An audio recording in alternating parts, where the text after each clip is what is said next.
Abra uma palavra do Senhor no livro do profeta Abacuque. Vamos iniciar hoje a exposição do capítulo 2.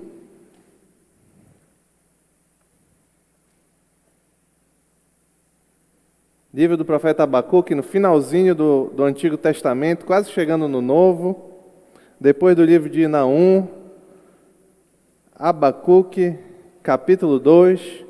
Hoje vamos considerar os versos de 1 a 3.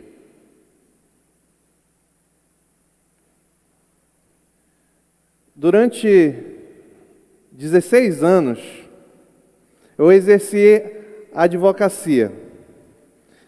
E dentre as várias habilidades que um advogado precisa ter, uma delas é saber esperar. Até porque não tem muita opção, tem que esperar mesmo. Em nosso país, salvo algumas exceções, as respostas do judiciário tendem a ser bem lentas. Na prática, você apresenta uma ação, uma defesa, um recurso, e o tempo da resposta é incerto e não sabido. Às vezes, depois de tanto esperar, a resposta também é surpreendente. Tanto surpreendente para bem, quanto para o mal. Mas o que muitas vezes acontece é que você se prepara tanto, você se dedica tanto à preparação de uma ação, ou uma defesa, uma peça, como é chamado no jargão jurídico. Você se dedica tanto à preparação de uma peça, que você tem certeza que vai obter êxito. Isso acontece porque, neste tanto se dedicar, você acaba se convencendo dos próprios argumentos. E quando a sentença sai nesses casos, a decisão sai nesses casos, e você é vencido, isso é terrível. E olha que isso acontece mesmo com os advogados mais experientes.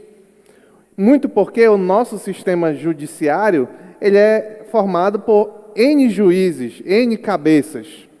E tem um jargão jurídico, hoje vocês vão aprender alguns jargões jurídicos.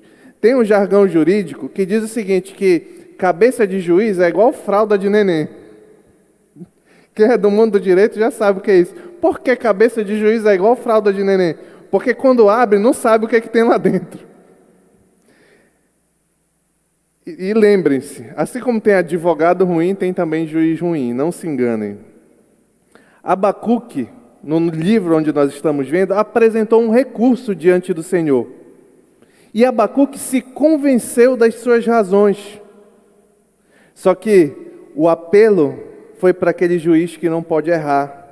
Hoje nós vamos começar a ver qual foi a resposta do Supremo Juiz ao apelante Abacuque.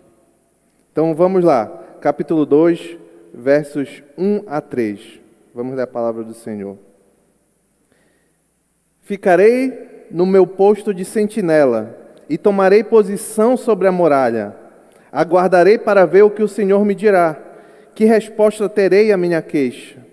Então o Senhor me respondeu: escreva claramente a visão em tábuas, para que se leiam facilmente. Pois a visão aguarda um tempo designado. Ela fala do fim e não falhará, ainda que demore. Espere-a, porque ela certamente virá e não se atrasará. Oremos ao Senhor. Pai querido, obrigado pela Tua palavra, Senhor. Que ela produza em nós sabedoria, edificação, arrependimento, direcionamento vindo de Ti, Pai. É o que Te pedimos em nome de Jesus. Amém. O povo de Judá encontrava-se num completo declínio espiritual, moral e etc. Eu tenho dito isso aqui sábado após sábado. O profeta Abacuque levantou um clamor, até quando o povo ia continuar assim, esse clamor foi respondido. Na cabeça de Abacuque, a solução ideal para aquele problema era um reavivamento, o povo se arrependendo dos seus pecados e voltando para Deus. Para Deus, a solução para aquele problema era disciplinar o povo. E disciplinar por meio da nação dos babilônios, nação cruel e impiedosa. Essa descrição vívida do castigo de Deus que tem aí no livro do profeta Abacuque, dos versos 5 a 11, Deus mostra vividamente quão terrível é a disciplina que se aproxima do povo de Israel, do povo de Judá. Aí então surgem questionamentos na mente do profeta Abacuque, que foi o que nós consideramos no sábado passado. Como é possível que Deus trate os seres humanos como peixes do mar? Parafraseando Abacuque capítulo 1, verso 14. Outra pergunta do profeta: esta brutalidade do opressor e invasor, o opressor são os caldeus, do opressor e invasor duraria para sempre? Continuaria ele destruindo nações sem misericórdia? Parafraseando Abacuque 1, verso 17. Então, o profeta Abacuque apresentou um verdadeiro recurso diante da decisão do Senhor. Só que o recurso do profeta e o recurso do profeta não ficaria sem resposta, porque nem tarda, nem se adianta o juiz de toda a terra. Vamos ver essa resposta. O primeiro ponto que eu chamei foi de aguardando a sentença. Diz lá, Abacuque capítulo 2, verso 1. Vou ler novamente. Ficarei no meu posto de sentinela e tomarei posição sobre a muralha. Aguardarei para ver o que o Senhor me dirá e que resposta terei à minha queixa. Abacuque, aqui, ele tem plena consciência da audácia das suas observações diante do Senhor. O Senhor disse, nós vimos aqui que o Senhor diz na criação que os homens são aqueles que devem dominar o mundo. São o que são os vices regentes. E Abacuque diz, Senhor está nos tratando como peixes, invertendo a ordem criacional de Deus, dizendo que o julgamento divino inverteria a ordem criacional de Deus. Em suma, ele desafiou o julgamento proposto por Deus. Por isso, é compreensível que agora o profeta se prepare para receber a resposta. A resposta do questionamento. Deus já havia respondido um questionamento, agora ele aguarda a resposta do seu segundo questionamento. Se era justo aqueles planos apresentados pelo Senhor. Por isso que o texto diz que ficarei no meu posto de sentinela, aguardando. Para o profeta, enquanto ele aguardava, parecia inconciliável a contradição entre a eleição de Deus daquele povo, a eleição de Deus do povo de Israel, do povo de Judá, mais precisamente ali naquele contexto, como povo dele. E, contraditório isso, com a destruição, com o castigo, o juízo prometido por Deus, revelado por Deus. Era como se Abacuque estivesse colocando em lados opostos o amor de Deus e a justiça de Deus, como contraditórios. Só que, ao invés do profeta criar teorias, ele decide esperar por uma resposta, que só pode vir do Senhor. Afinal, ele era um homem de Deus, Abacuque, um profeta de Deus. Profetas eram aqueles que falavam em nome de Deus, e ele esperava a resposta desse Deus. Como os caminhos de Deus são mais altos do que os caminhos do homem, unicamente por meio de revelação é que se pode compreender o modo de Deus lidar com os seres humanos. E era exatamente isso. Abacuque tinha as impressões dele, o senso de justiça próprio, mas ele sabe que os planos de Deus só podem ser conhecidos por meio de revelação. E ele fica de vigia à espera de Deus. O oposto do que nós vemos hoje, quando muitos criam teorias para tentar descrever, dissecar, redirecionar o que Deus diz na sua palavra. Calvino ilustrou muito bem a verdade desse comportamento perigoso.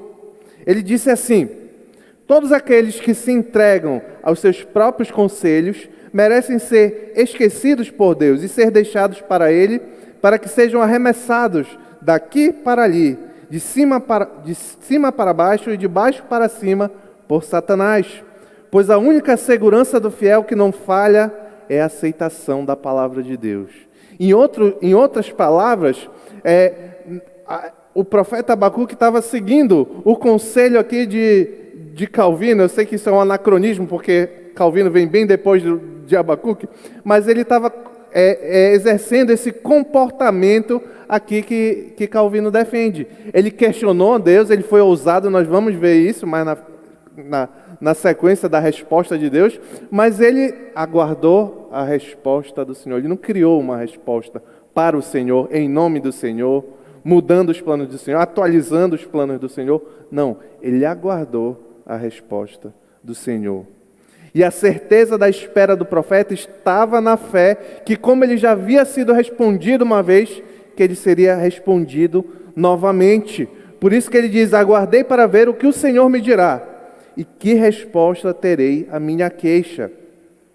Observe que aí nesse trecho que acabamos de ler, do verso 1, há duas ações do profeta aqui. Uma, ele vigiará e ficará esperando. Uma, ele vigiará, e a outra, ele ficará preparando a resposta contra a resposta do Senhor. É bem ousado, Abacuque. Esta verdade fica mais clara quando recorremos à tradução da Almeida, revista e corrigida. Olha como muda um pouco, mas faz muito sentido o texto. Olha como essa versão traduz esse versículo primeiro. Sobre a minha guarda estarei, e sobre a fortaleza me apresentarei e vigiarei, para ver o que ele fala comigo. Até aqui está bem parecido, né? Mas olha o final. E o que eu responderei quando for arguido. Então, Abacuque já tinha solicitado resposta do Senhor. O Senhor deu, ele não gostou, ele questionou novamente, esperava que o Senhor fosse responder, para que ele pudesse responder novamente. Algumas traduções, como a que eu li, a NVI, a revista atualizada, parece que amenizam um pouco a audácia do profeta. Contudo, as circunstâncias que rondavam o profeta, a radicalidade, o grave problema que estava diante do profeta, revela a razão, porque justificava esse comportamento. Ele está desesperado. Lembrem que no Antigo Testamento não é incomum nós encontrarmos grandes personagens no ato de diálogo, de aparentemente até uma contenda com Deus, uma discussão com Deus. O exemplo mais clássico é o do profeta Jó, que para entender o mal que veio sobre ele, vocês conhecem a história de Jó? Para entender esse mal, ele defende a sua causa diante do Senhor. Olha o que diz Jó. Olha como é interessante. Jó capítulo 13, verso 3. Jó capítulo 13, verso 3. Olha a audácia. Olha hoje para nós isso aqui é uma audácia terrível. Ele diz assim: mas desejo falar ao Todo-Poderoso e defender a minha causa diante de Deus.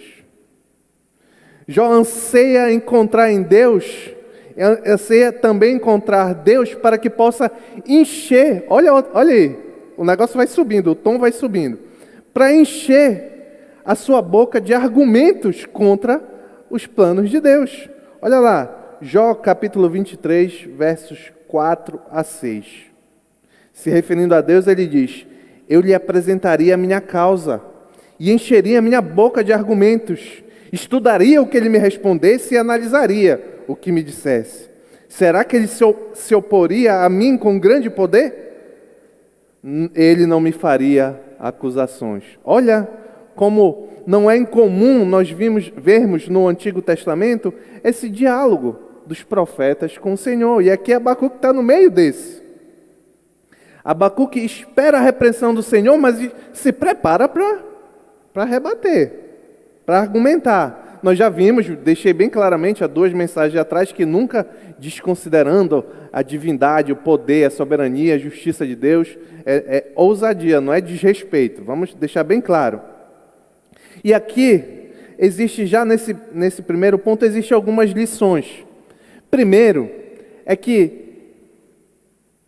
precisamos de revelação de Deus para que nós possamos ter um conhecimento mais profundo do Senhor. Muitos se enganam hoje achando que receberam algum tipo de iluminação especial que têm algum tipo de comunicação diferenciada com Deus, que são capazes de interpretar, reconhecer, adivinhar, inclusive modificar a palavra revelada do Senhor. Mas não é a isso que os cristãos são chamados. Eles são chamados para aguardar do Senhor e obedecer e seguir a revelação do Senhor. Além disso, interpretar os acontecimentos ao redor à luz dos ensinamentos do Senhor. Eu não posso dizer, eu não entendo porque as coisas são como são, mas eu já sei. Deus não pode, Ele não é soberano, então Ele não pode corrigir esse problema. Vimos isso aqui também. Ou Deus não sabe que isso está acontecendo. Ou, como dizem os liberais da teologia do processo, Deus está aprendendo ainda como as coisas vão ser. Ele está esperando, está numa loteria. Esse não deve ser o comportamento de quem se diz cristão. O cristão é aquele que ora como o profeta Abacuque, espera a resposta do Senhor, confia na resposta do Senhor, como aquele que fica na torre de vigia, esperando, e busca na palavra revelada, conhecimento dos planos de Deus. Por que as coisas acontecem como são? A Bíblia tem resposta para tudo. Porque vivemos num tempo de doença, corrupção, guerras e etc. A Bíblia tem resposta para isso. Porque vivemos num tempo de imoralidade sexual. A Bíblia tem resposta para isso. Porque vivemos num tempo em que a sã doutrina incomoda. A Bíblia tem resposta para isso. Não vamos considerar todas essas respostas agora, mas é para saber qual deve ser o direcionamento do coração do crente. Não fica se locupletando de coisas, mas buscando na palavra do Senhor, no que já foi revelado, a revelação perfeita, inerrante, infalível de Deus. Uma outra lição que podemos tirar do profeta Abacuque é aprender com os erros do profeta. Cuidado com a ousadia ao falar com Deus. Nós estamos aqui num culto jovem. E naturalmente, eu devo buscar ver como é que, em algumas igrejas, alguns pastores da juventude, como é que eles agem e tudo mais. Tem uma coisa que me incomoda um pouco. É quando, talvez por ser mais tradicional, mas me incomoda.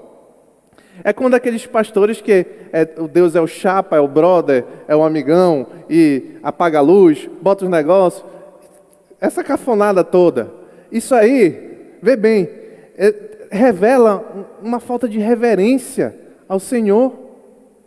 Uma falta de reverência. Nós somos tão reverentes para algumas pessoas. Eu duvido, salvo raríssima exceção, quem é que chega lá com o nosso pastor, que está ali atrás, e fala, brother, e aí, tudo bem? Ninguém faz isso. E ele é um servo do Senhor como nós somos. Quem dirá diante de Deus? Então, é por isso que me incomoda um pouco. E o profeta Abacuque vai reconhecer esse erro lá na frente. Olha o que ele vai dizer, um dos meus versículos favoritos da Escritura. Abacuque, capítulo 2, verso 20. O Senhor, porém, a gente vai ver isso mais na frente. O Senhor, porém, está no seu santo templo. Cale-se diante dele toda a terra. Olha o reconhecimento desse que agora está arguindo o Senhor. Ele entende, a gente vai chegar nesse entendimento, mas ele diz, cale-se diante do Senhor toda a terra. Mas nós podemos também aprender com os acertos do profeta Abacuque. Abra, meu irmão, abra, minha irmã, seu coração para Deus.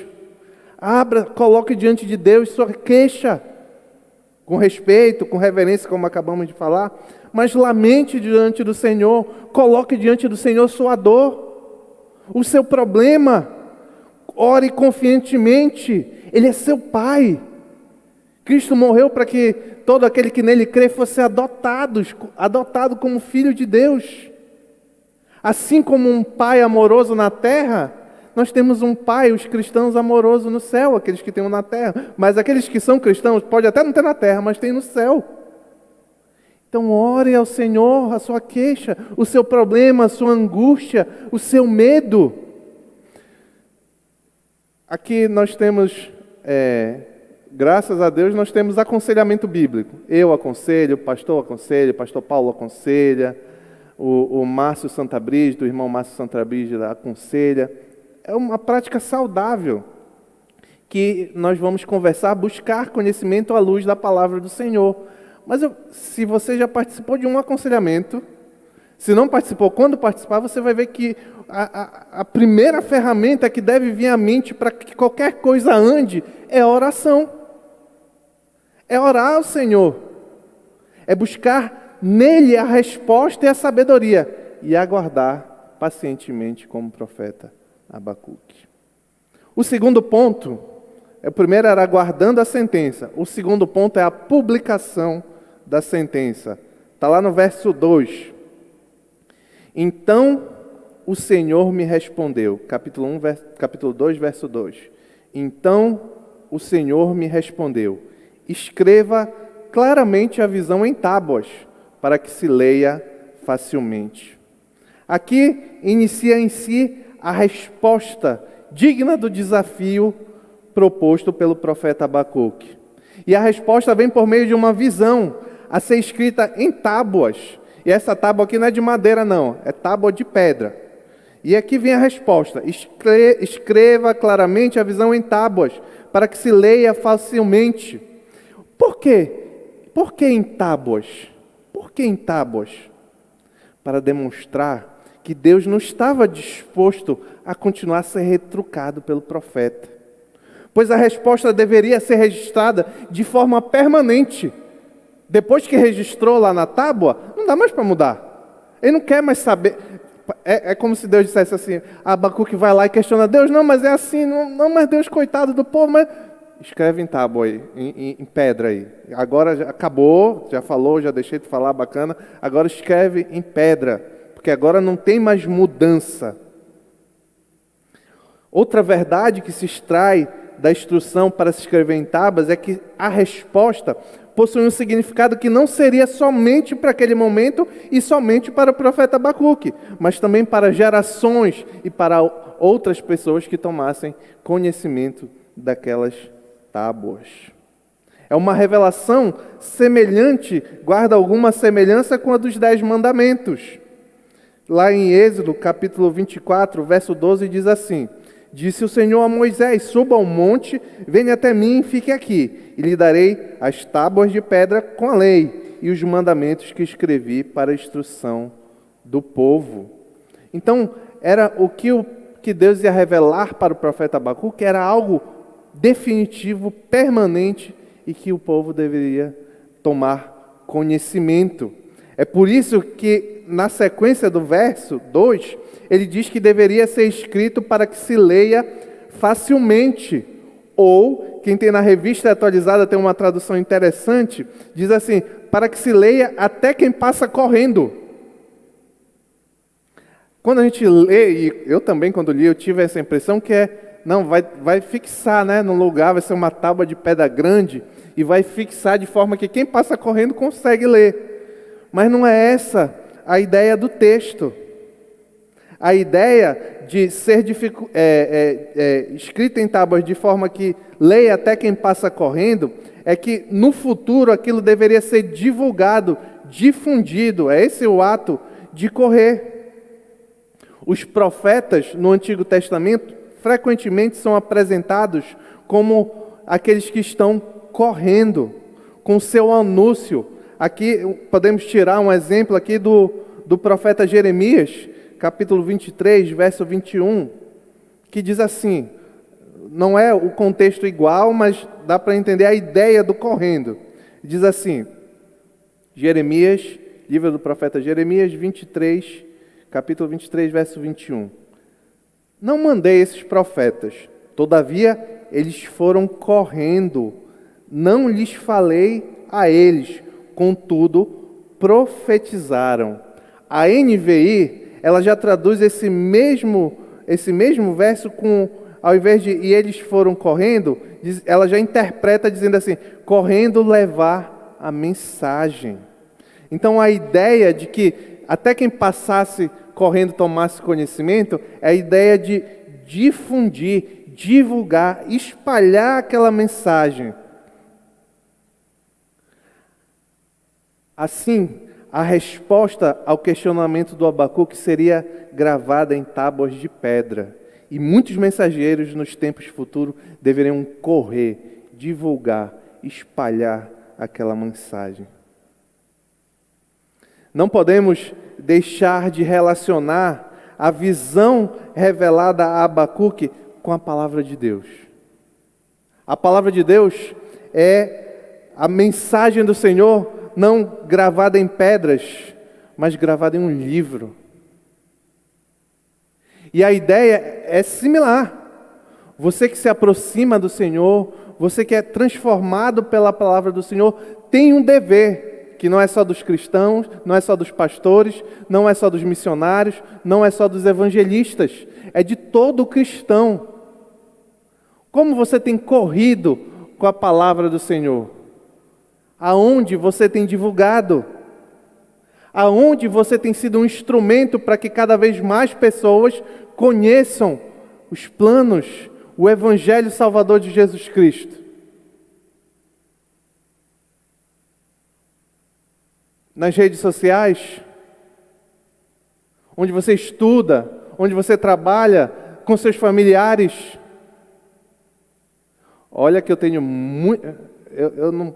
em questão de rede social eu não posso falar, porque eu quase não uso. Mas vocês me seguem, então eu vejo tudo que vocês estão fazendo. E eu vejo, é muito difícil eu ver algumas pessoas falam de tantas coisas, tantos outros assuntos, divulgam, gastam energia, tudo mais, mas eu não vejo muitos divulgando a palavra do Senhor, correndo com a palavra do Senhor como deviam ser aqueles profetas.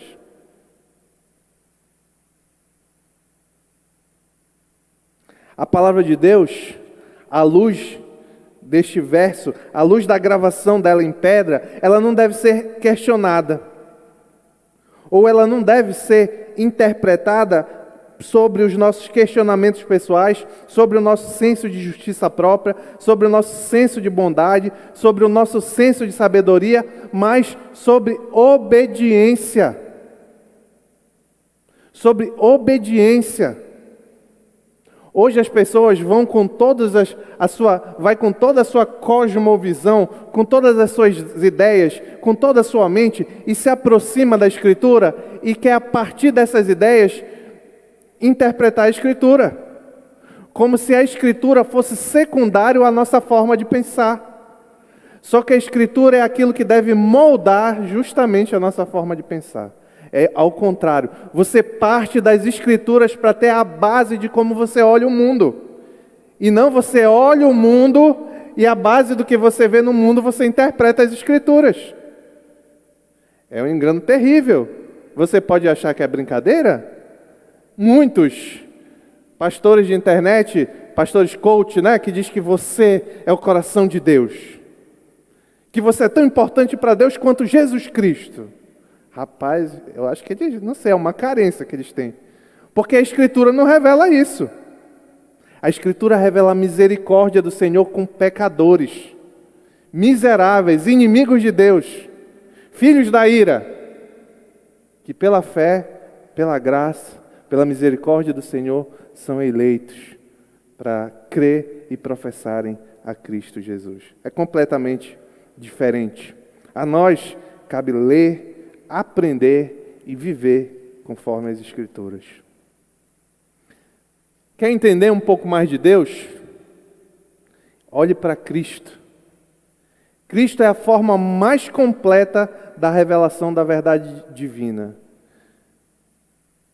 E vendo Jesus Cristo, o que é de mais importante que nós podemos sair a anunciar, senão o próprio Cristo? O terceiro ponto é o prazo da execução da sentença. Já vimos aguardar a sentença, a publicação da sentença e agora a execução da sentença. No verso 3. Pois a visão aguarda um tempo designado. Ela fala do fim e não falhará, ainda que demore, espere-a, porque ela certamente virá e não se atrasará. Este verso revela que a visão que foi dada a Abacuque é futura, infalível, e por isso o profeta precisa escrever em pedras. Não tinha erro, não tinha mudança. Escreve na pedra, porque vai acontecer exatamente como eu falei, disse o Senhor.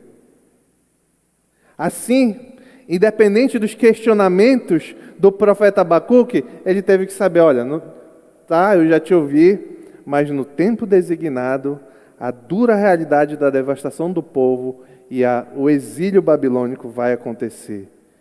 E a decisão do Senhor diz que fala do fim. Não só o profeta, mas o próprio Deus, como autor dessa visão, anela por ver a execução de sua própria palavra de profecia.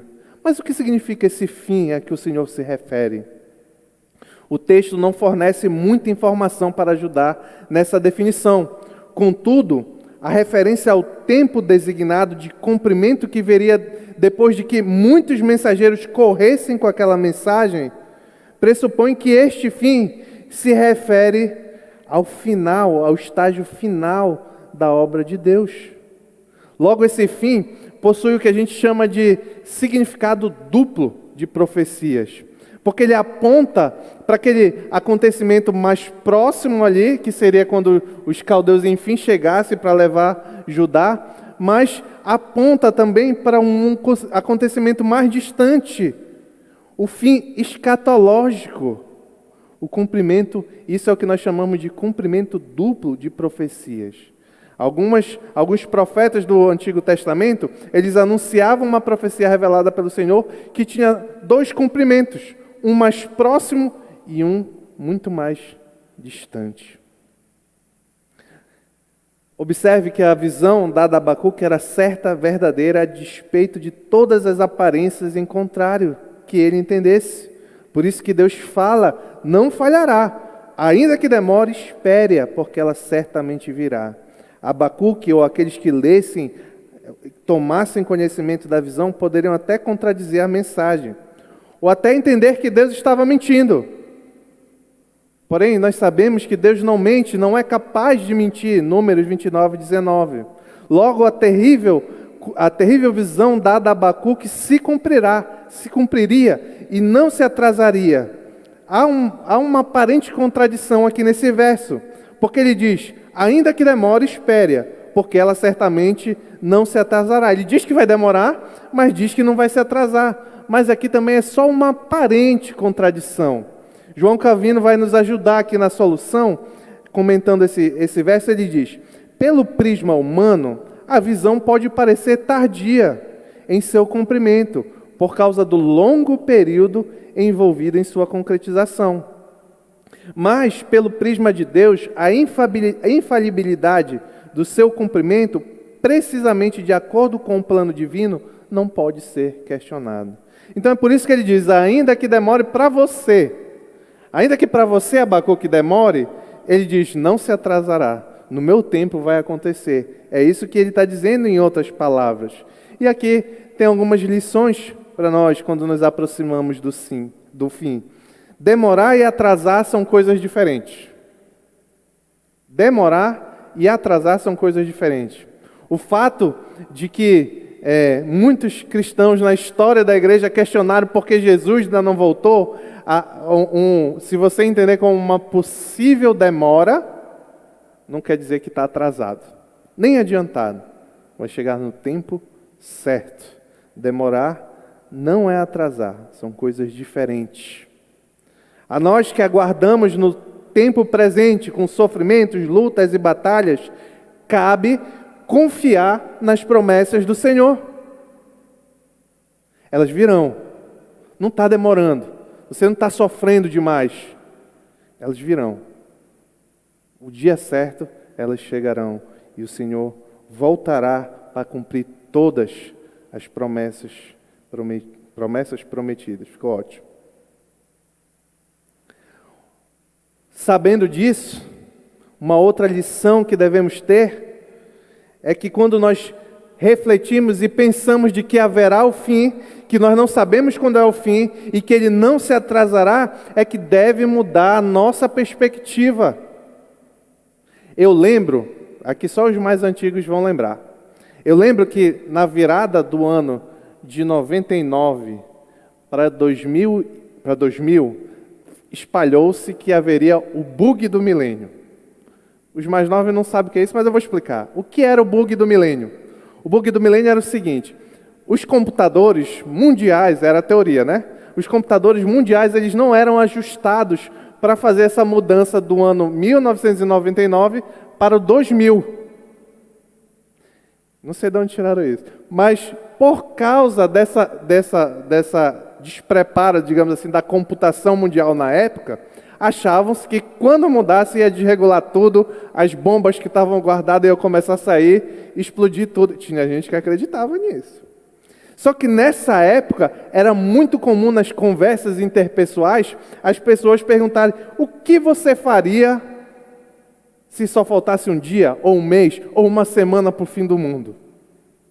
Era um assunto comum hoje, mas ninguém pensa nisso. Mas naquela época muitas pessoas pensavam nisso. O que você faria se só tivesse um dia? O que você faria? Isso era comum nas conversas, eu lembro bem. E é interessante notar como é o coração humano, pecador, miserável. Olha, eu dava cada resposta terrível que não é nem digna de ser mencionada aqui. Todas voltadas à satisfação do meu prazer. Era absurdo. E a maioria das respostas era nesse sentido. O que você faria? O que você faria se faltasse um mês, uma semana, um dia para Jesus voltar? Uma hora para Jesus voltar?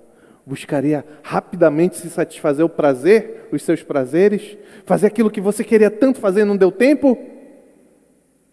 Ou buscaria se arrepender dos seus pecados e se colocar santo diante do Deus que vem cumprir as suas promessas?